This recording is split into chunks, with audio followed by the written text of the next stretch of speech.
Jake rubbed his eyes, squinting through the morning sunlight filtering softly through his bedroom curtains. He'd always been a morning guy, usually, but something felt off today.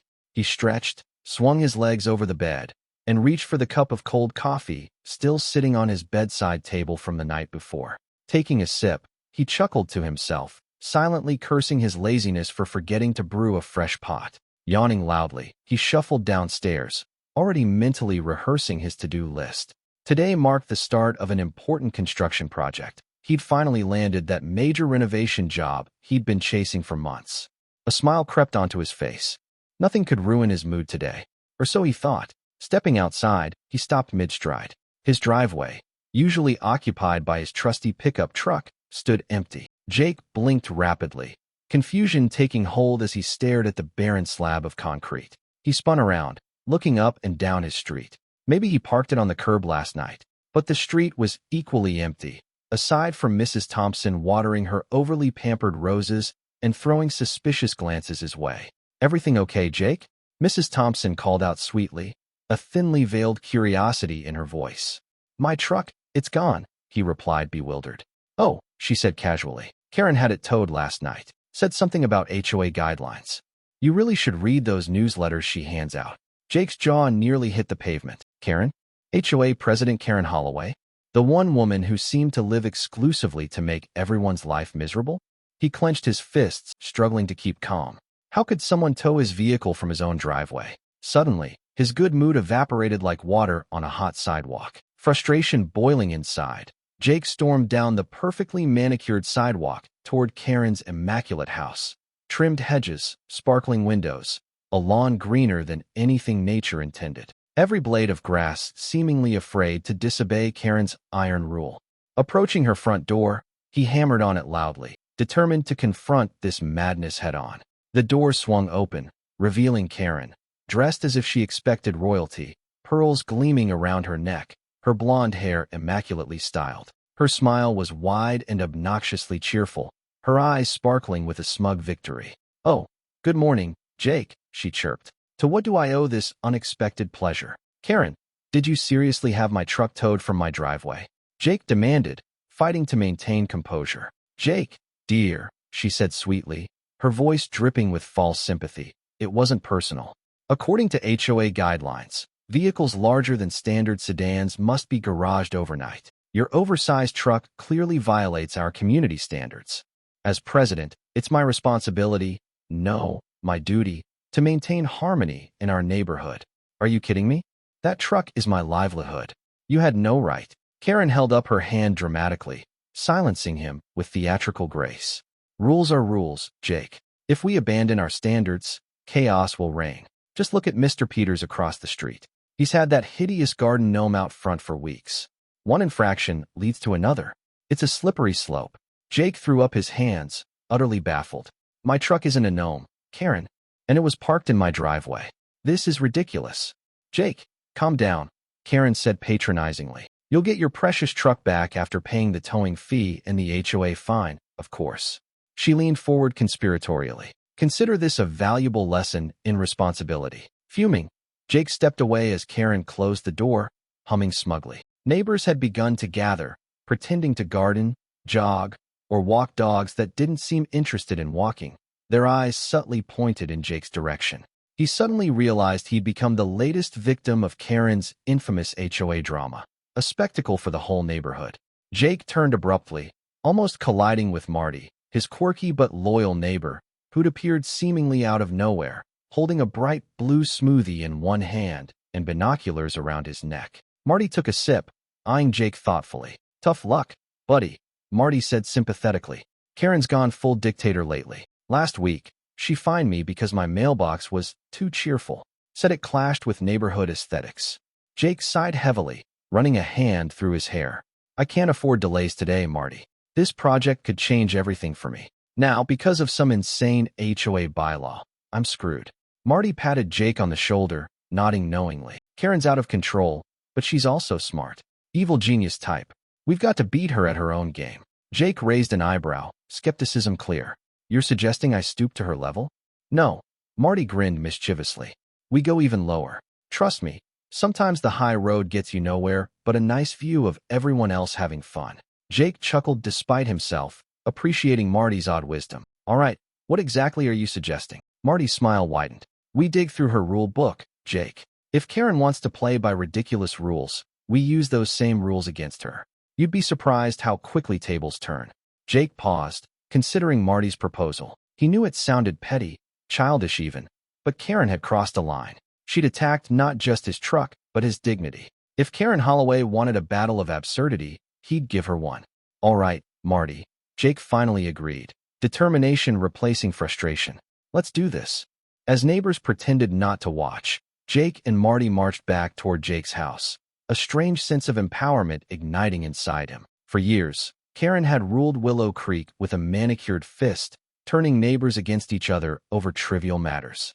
But towing his truck had awakened something in Jake, a mischievous determination he hadn't felt since his teenage prankster days. Jake glanced back at Karen's house, imagining her confidently sipping tea, unaware that she'd just ignited a rebellion. Little did Karen know, her reign of absurdity was about to face a reckoning, one hilarious, dramatic, and satisfying enough to become legendary in Willow Creek. With Marty excitedly pulling out old HOA pamphlets and guidelines from his bag, Jake took a deep breath, steeling himself. Today might have started terribly, but it was about to become unforgettable.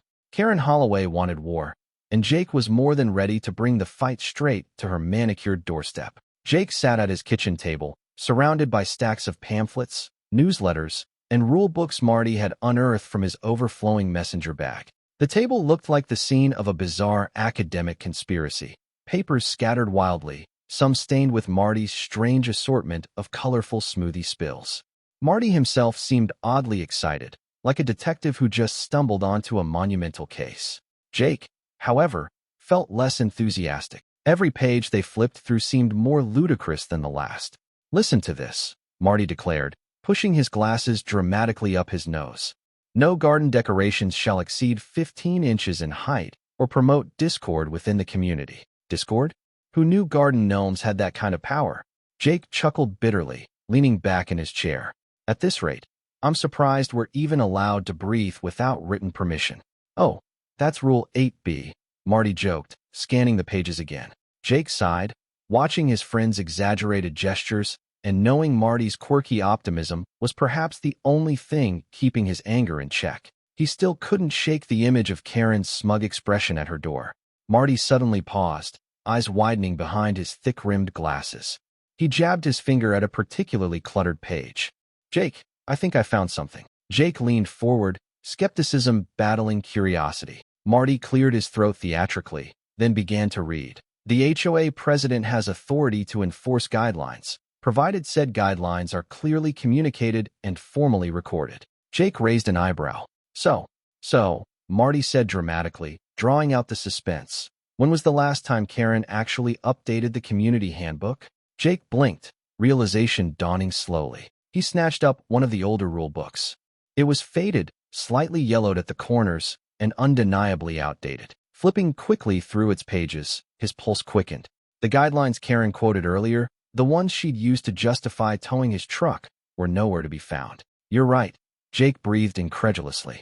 She never updated the guidelines officially. She's literally making up rules.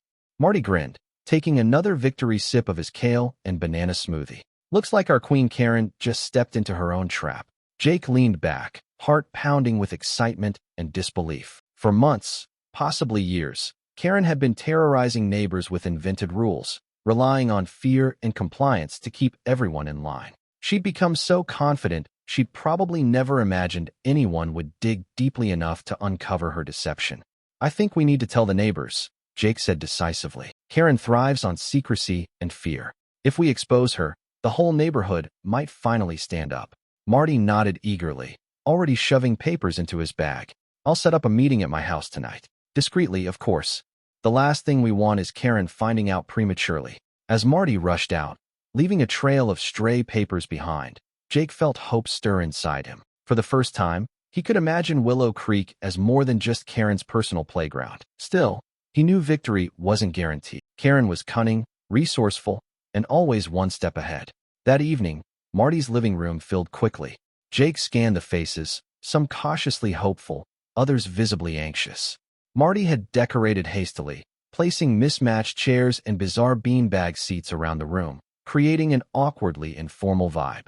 Jake cleared his throat nervously, aware of every curious eye fixed on him. "Thank you all for coming," he began, feeling the weight of expectation. "We've gathered tonight because Karen has finally crossed the line. She towed my truck illegally, claiming violations that don't even exist in our guidelines." Gasps and murmurs erupted. Jake glanced at Marty, who nodded encouragingly. "Marty and I discovered something disturbing. Karen's been inventing rules, enforcing fines, and intimidating neighbors into compliance. She's operating entirely outside of HOA guidelines." "Impossible!" shouted Janet, Karen's most loyal supporter, arms folded defiantly. "Karen's strict, sure, but inventing rules? Why would she risk it?"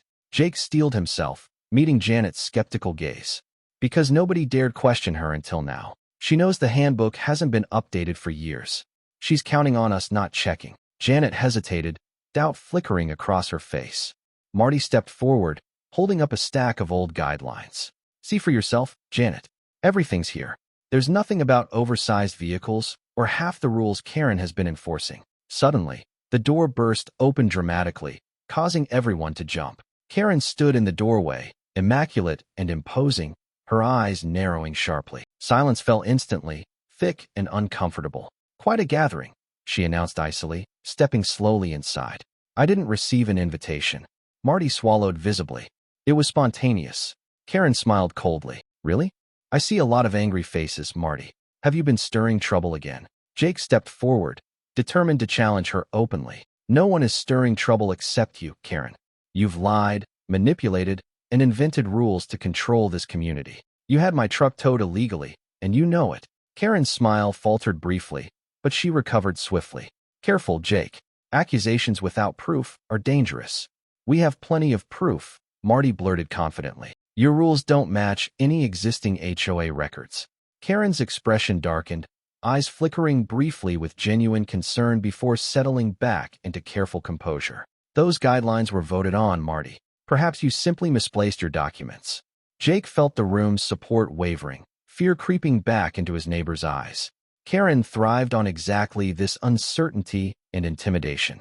But just as tension reached its peak, a voice spoke calmly from the back of the room. "Karen, actually, there hasn't been an official HOA vote in years. You never allowed one." Everyone turned, astonished. Gary Holloway, Karen's quiet and generally submissive husband, stood awkwardly in the doorway, looking decidedly uncomfortable but determined. His cheeks flushed as Karen's eyes widened, betrayal evident on her perfect face. "Gary, what are you doing?" Karen snapped, clearly caught off guard. "Something I should have done a long time ago," Gary replied, his voice steadying. "Karen, you've crossed lines too many times. The guidelines Jake mentioned don't exist. You've been using the HOA as your personal tool." Karen stood frozen, struggling to maintain dignity as neighbors turned to Gary, murmurs growing louder, anger shifting away from Jake and toward her. "Are you choosing their side?"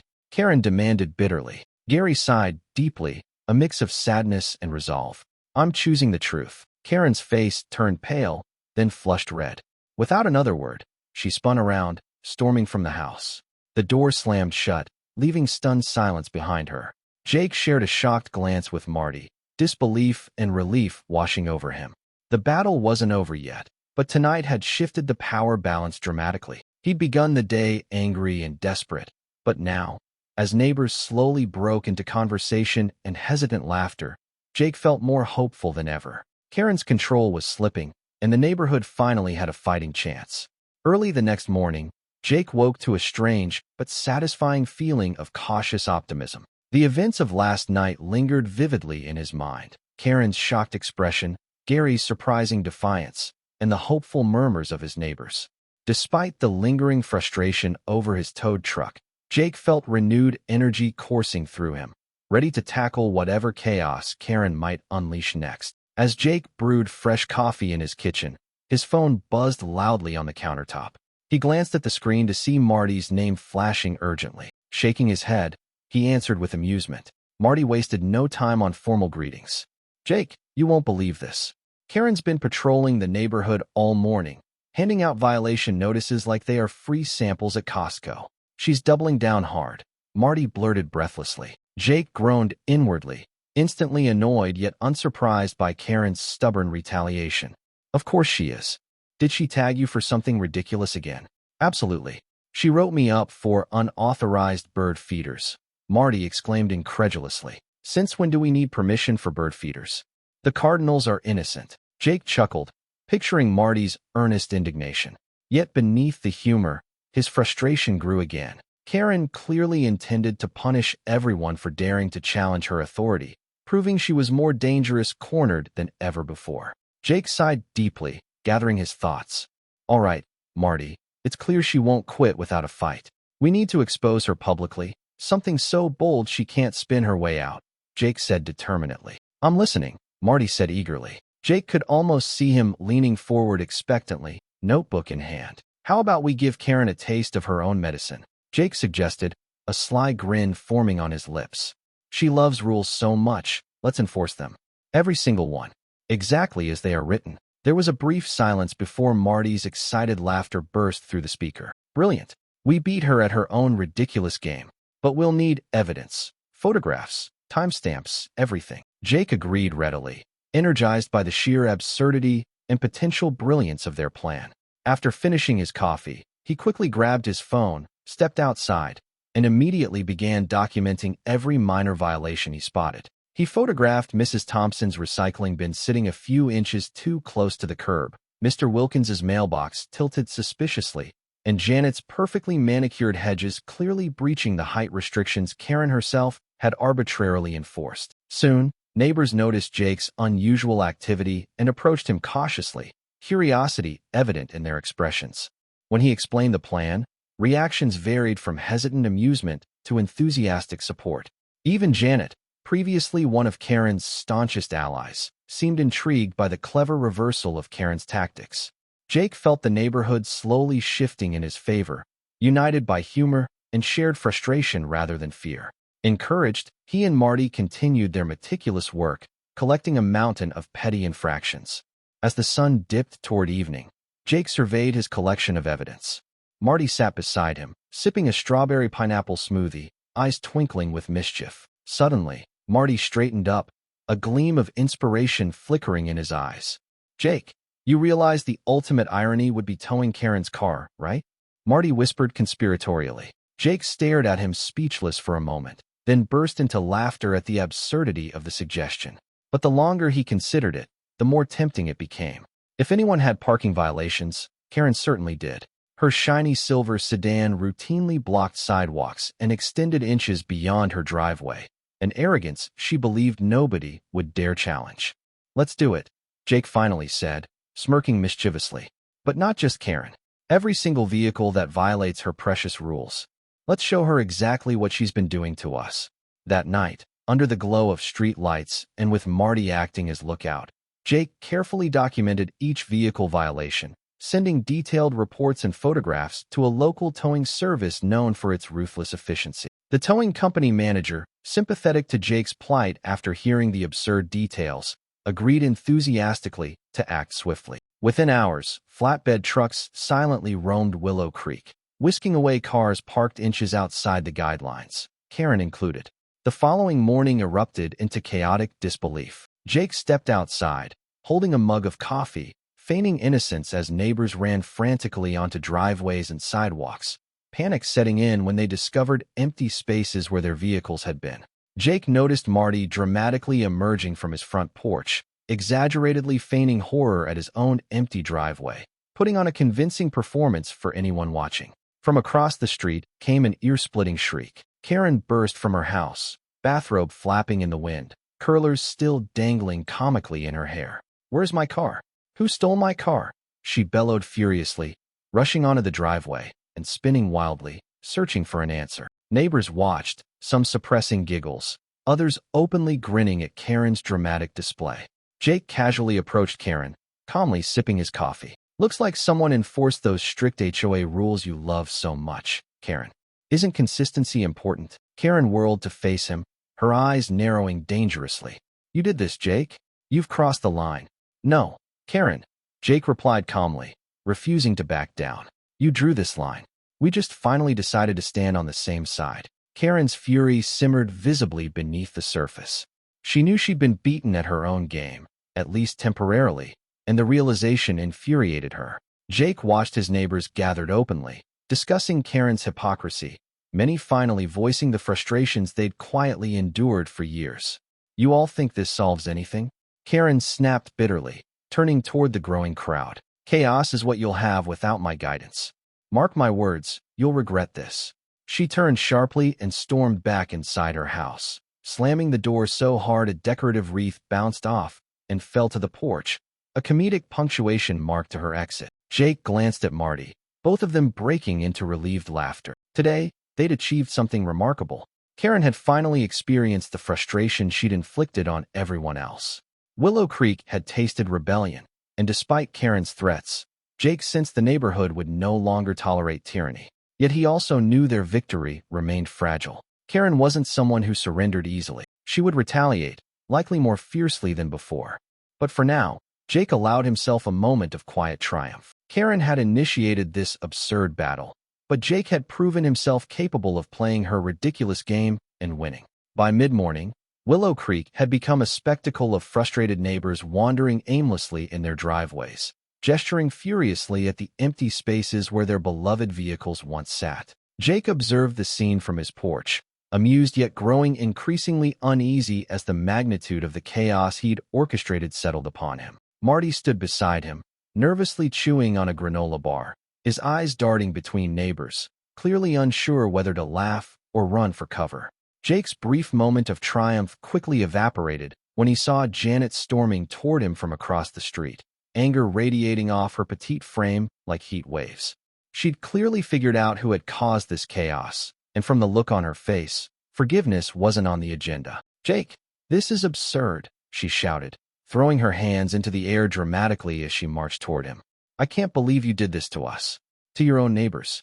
I supported you. I'm sorry, Janet," Jake said sincerely, feeling genuinely guilty at her obvious distress. "I didn't mean for everyone to get caught up in this. I just wanted Karen to finally feel the pain she's been causing all of us." Janet paused, her face softening slightly, her anger shifting to exasperation. "Well, congratulations, Jake. You succeeded spectacularly. Karen's livid, but so is everyone else.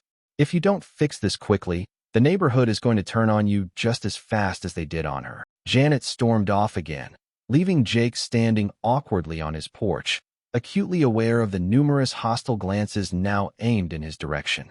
Marty nudged Jake lightly, leaning closer. "I hate to admit it, Jake, but Janet's right. We may have gone a bit too far this time." Jake sighed heavily, knowing Marty was correct. While exposing Karen's hypocrisy felt justified, the collateral damage to innocent neighbors certainly wasn't. He had underestimated the ripple effects of his plan, failing to realize just how quickly frustration could swing back in his direction. Across the street, the sudden slamming of a door made everyone jump. Karen emerged once more from her house, fully dressed, impeccably groomed, and clearly ready for battle. Her eyes zeroed in on Jake, narrowing into thin slits of icy fury. She strode purposefully toward him, each step ringing loudly against the sidewalk, neighbors clearing a path as though fearing collateral damage from the brewing storm. "Well played, Jake," she said bitterly, stopping just short of his porch steps. "I underestimated you. But do you really think this little stunt will turn the neighborhood against me permanently?" "Karen, this wasn't just about you," Jake responded firmly, refusing to show weakness despite his internal turmoil. "It was about fairness, about making you see how ridiculous your rules are when taken to extremes." Karen scoffed, folding her arms defiantly. "You've succeeded only in proving me right. Without rules, without discipline, this neighborhood descends into chaos. Now everyone sees clearly what happens when my authority is undermined." Jake opened his mouth to argue, but before he could respond, Karen turned dramatically toward the neighbors, raising her voice for all to hear. "Ask yourselves, are you better off today with your vehicles towed, forced to scramble to retrieve them? Or were you better off following simple rules designed to protect your investments in our community?" Jake could feel the tide shifting against him, neighbors murmuring uncertainly, their anger now divided between Jake and Karen. Anxiety clenched his stomach as he realized Karen was cunningly twisting his victory into evidence supporting her strict regime. Marty glanced nervously at Jake, clearly sensing the shift as well. "She's good," Marty whispered anxiously. "We need a new move, Jake." But before Jake could reply, Karen stepped closer, lowering her voice slightly, eyes glittering with triumph. "This isn't over, Jake. I'll make sure everyone knows who caused today's chaos." Karen spun sharply on her heel, marching back to her house with exaggerated confidence. The murmuring crowd began dispersing, casting uncertain, weary glances toward Jake. He felt the heaviness of isolation settling in. Marty patted Jake awkwardly on the shoulder, unsure what else to say. For the next few hours, Jake tried desperately to help neighbors locate and retrieve their vehicles, making repeated calls to the towing company, personally paying fines, and offering heartfelt apologies. Most neighbors begrudgingly accepted his assistance, though several made sure to voice their lingering frustration openly. Late in the afternoon, exhausted and discouraged, Jake collapsed onto his couch, mentally replaying every mistake he'd made. His phone vibrated suddenly, pulling him from his self-pity. He picked it up, heart sinking slightly upon seeing an unknown number. "Jake? It's Gary Holloway. Can we talk privately?" came Gary's quiet, hesitant voice. "Of course, Gary," Jake replied cautiously, surprised at the unexpected call. "Are you all right? Let's meet at the community park. There's something important you need to know about Karen." "It might help you," Gary replied cryptically, urgency evident in his tone. Minutes later, Jake found Gary sitting nervously on a bench overlooking the small pond at the community park. Gary stared pensively at the water, avoiding Jake's eyes initially. Finally, Gary took a deep breath and began to speak. "Jake, Karen's power isn't just about rules. There's more going on. She's been misusing HOA funds for years. Fines, penalties, even towing fees. I've tried to stop her, but..." Gary paused, embarrassed, staring at his shoes.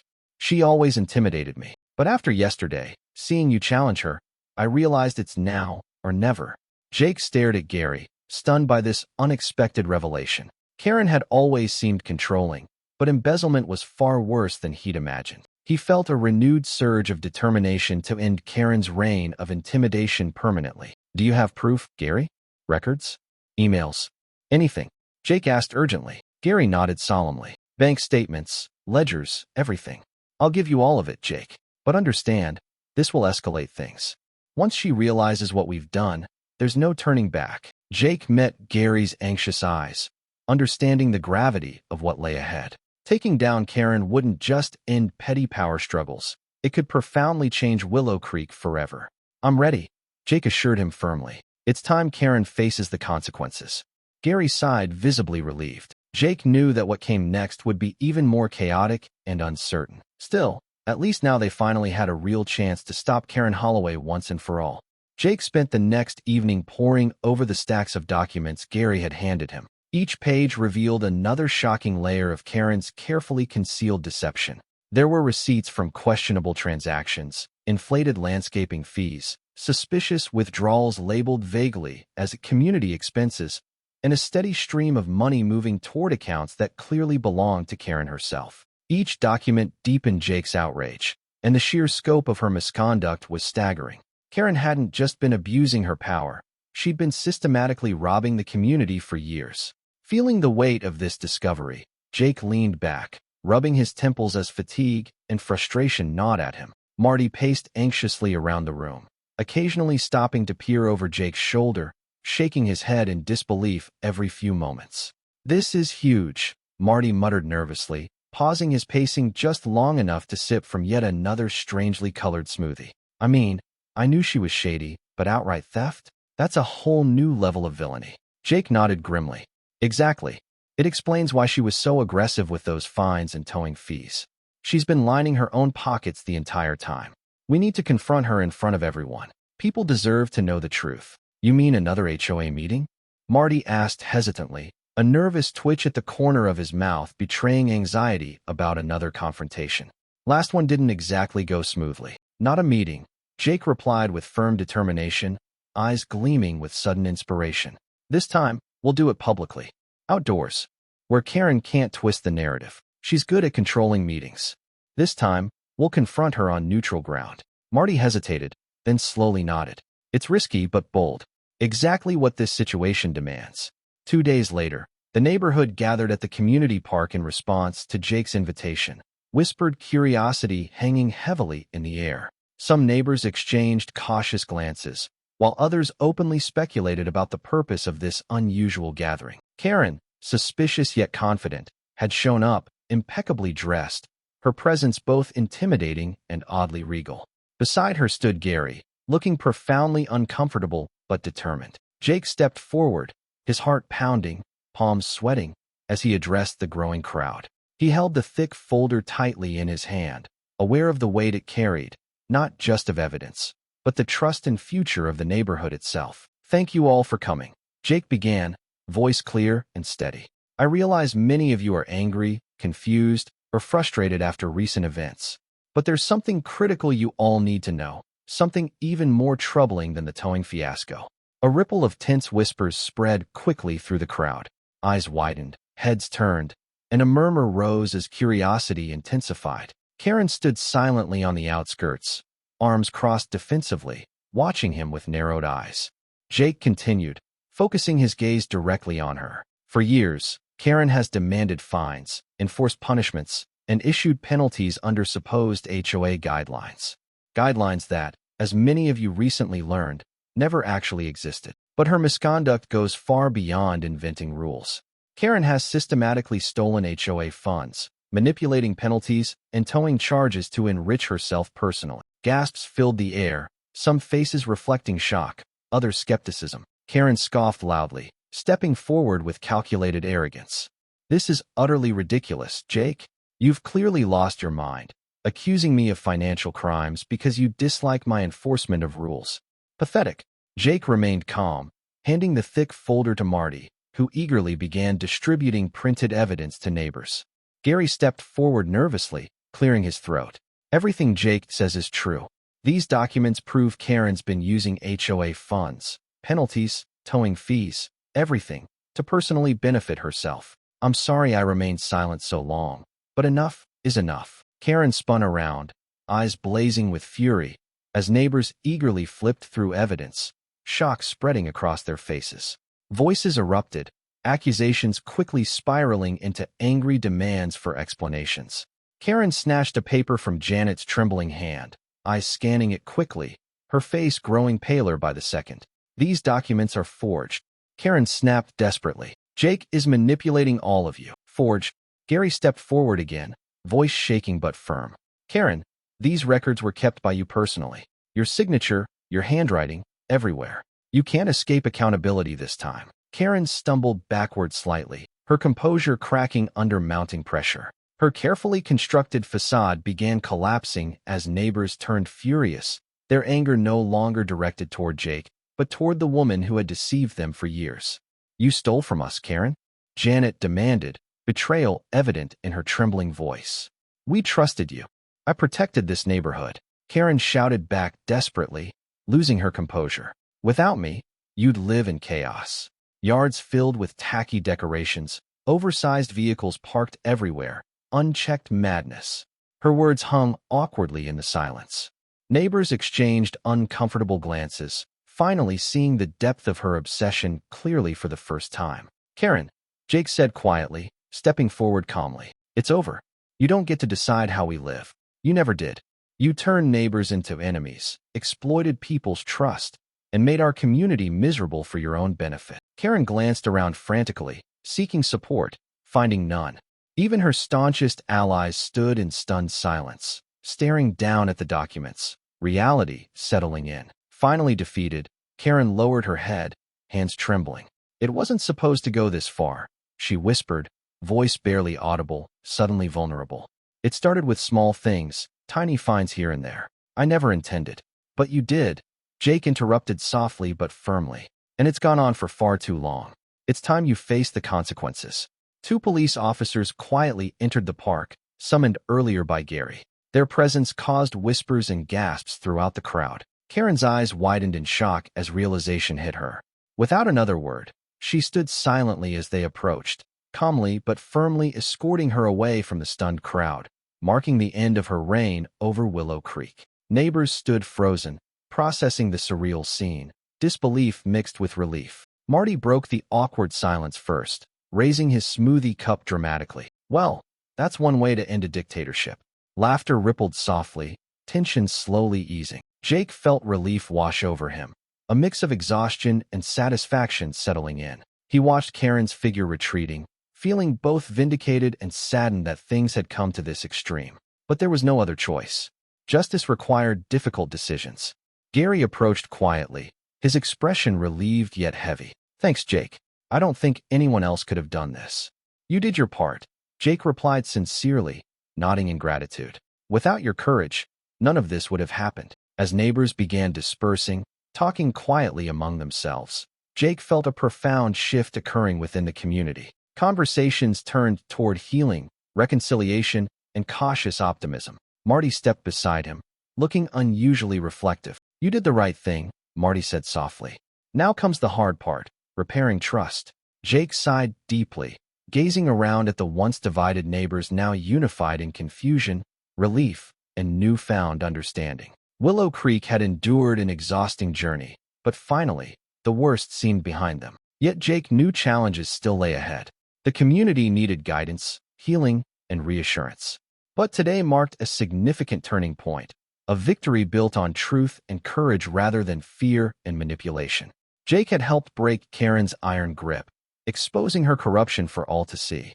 As the neighbors slowly dispersed, exchanging apologies, forgiveness, and cautious smiles, Jake felt pride and responsibility in equal measure. Their community would never be the same, but for the first time, it felt free. In the aftermath of Karen's dramatic removal, Willow Creek was quiet, almost eerily calm. Neighbors still lingered in the community park, quietly talking among themselves, some shaking their heads in disbelief, others comforting those still shaken by the day's revelations. Jake felt a mix of relief and exhaustion, his shoulders finally easing from the weight he'd carried these past weeks. Despite his victory, an uncomfortable question lingered. What came next? Over the following days, Jake dedicated himself fully to helping neighbors reclaim their towed vehicles, apologizing repeatedly for the chaos he'd unintentionally sparked. Surprisingly, most neighbors took it well, offering gentle jokes or understanding smiles. Willow Creek was quickly rediscovering the warm, communal spirit that Karen had stifled for far too long. Even Janet managed to smile when Jake personally returned her prized red convertible, the irritation finally fading from her eyes.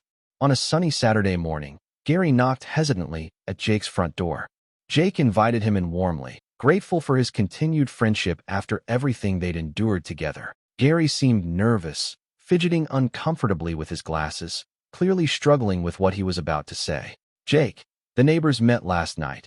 Gary began cautiously, his voice soft yet resolute. They want me to step up temporarily as HOA president, at least until things stabilize.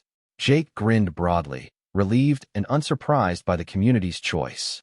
Gary was thoughtful, genuine, and thoroughly unlike his predecessor. Yet Gary still looked unsure, visibly burdened by self-doubt. Gary, it's a great idea, Jake reassured him warmly. After everything, the neighborhood trusts you to bring balance back. You're nothing like Karen, and that's exactly what we need right now. Gary sighed deeply, shoulders visibly relaxing. I hope you're right, Jake. But if I do this, I want things to change drastically. No more ridiculous rules, no unnecessary fines, and definitely no intimidation. Jake smiled warmly, nodding in full agreement. Then that's exactly what you should promise at the next HOA meeting. Be transparent, fair, and approachable, and you'll be exactly what this neighborhood deserves. Over the next few weeks, Willow Creek began to transform dramatically. Neighbors, once wary of each other, gradually began talking openly, sharing stories of their own absurd run-ins with Karen.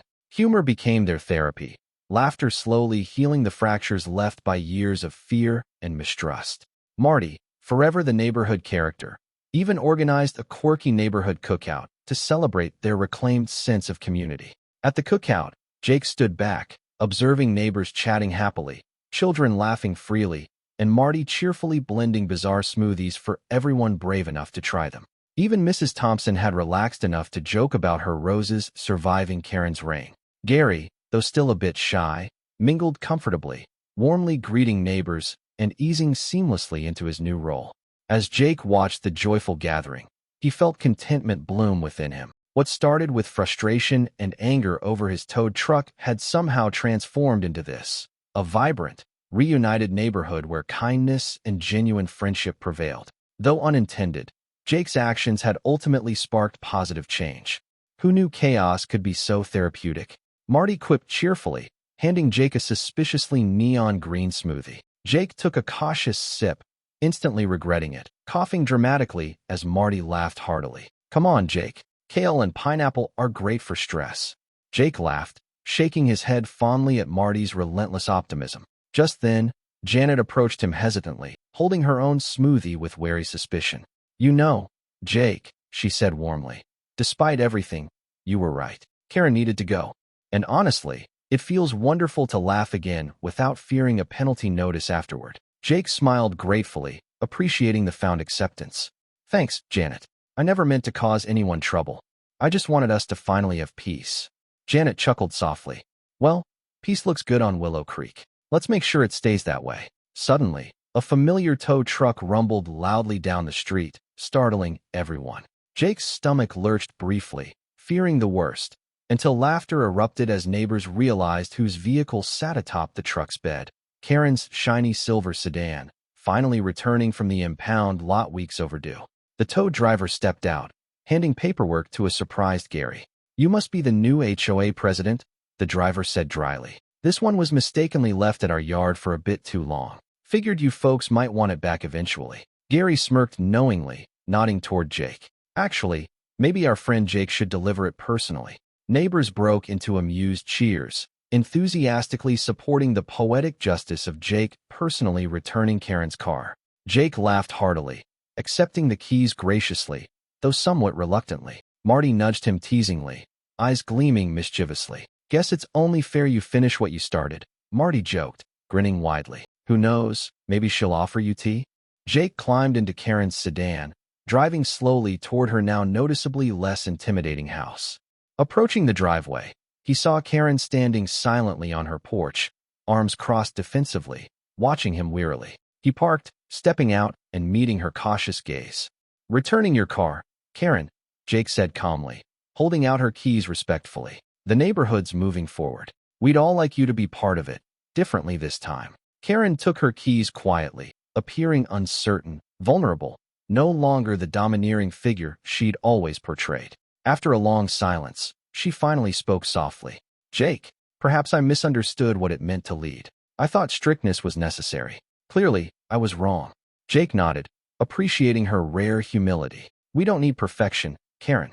Just mutual respect. The neighborhood is better that way." Karen managed a faint, sincere smile.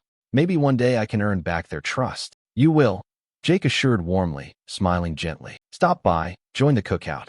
Marty's smoothies are truly terrible, but it's worth it." Karen laughed softly, surprising even herself. The sound oddly liberating. "Maybe I'll try one." Together, they walked back toward the laughter-filled gathering. Neighbors greeted Karen cautiously but warmly, welcoming her back without hostility. Jake watched, feeling true peace settle deep within him. What began with a ridiculous conflict, a towed truck, and absurd rules ended beautifully. Willow Creek, finally united, healing together, choosing forgiveness and laughter over division and bitterness. Jake stepped back, breathing deeply, a soft smile forming on his face. Finally, after so much turmoil, Willow Creek had become exactly what it should always have been. A true community, defined not by rules and penalties, but by compassion, humor, and the joyful freedom of neighbors who genuinely cared about each other.